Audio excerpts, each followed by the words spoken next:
প্রিয় দর্শক, আসসালামু আলাইকুম। দর্শক, আপনাদের প্রীতি ও শুভেচ্ছা জানিয়ে শুরু করছে আমাদের আজকের প্রতিবেদন। তো দর্শক, দেখতে পাচ্ছেন আমাদের সামনে এক আপু দাঁড়িয়ে আছে। আমরা তার জীবনের গল্পটা শুনবো। তো জানবো আপু কেন আমাদের ইউটিউবের মাঝে আসলেন, তিনি কি বলতে চান, তার কি উদ্দেশ্য। আপু আসসালামু আলাইকুম, কেমন আছেন? আপনার নাম কি? মাশাআল্লাহ, খুব সুন্দর নাম। নুসরাত আপু থাকেন কোথায়? ময়মনসিংহে থাকেন। আচ্ছা, আর পরিবার আর কে কে আছে? পরিবারে মা আছে, ছোট একটা ভাই আছে। তো আমাদের ইউটিউবে কি জন্য আসলেন, বিস্তারিত বলেন।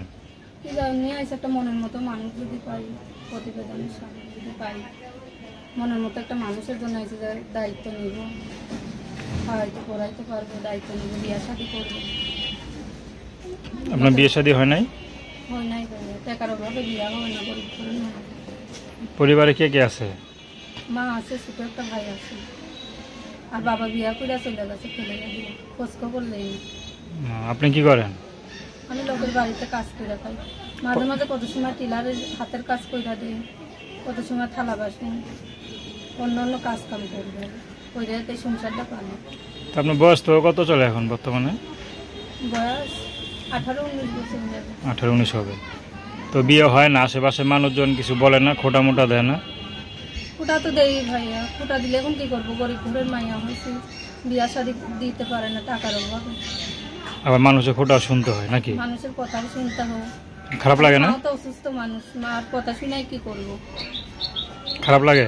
খারাপ লাগে অনেক ভাইয়া, গরিব হইলে অনেক জ্বালা। তো এখন কেমন পুরুষ পেলে বিয়ে করবেন? এখন যে যে আমার দায়িত্ব নিবে, 2 মুঠো ডাল ভাত খাওয়াইতে পারবে, সে যেরকমই হোক, বয়স্ক হোক, এবার বেশি বয়স হলেও কোনো অসুবিধা নেই, যে আমার সারা জীবনের দায়িত্ব নিবার পারবে। তার পাশে থাকবেন? তার পাশে আমিও থাকবো, সে আমার পাশে থাকলে আমিও তার পাশে আছি। আপনার সাথে কীভাবে যোগাযোগ করবে? মোবাইল নাম্বার আছে। দর্শক, আপনারা অসহায় আপুটির কথা শুনলেন। তো তার সাথে যোগাযোগ করতে চান, তার নাম্বারটা হলো 01730863749। আমি নাম্বারটা আবারও বলছি, 01730863749।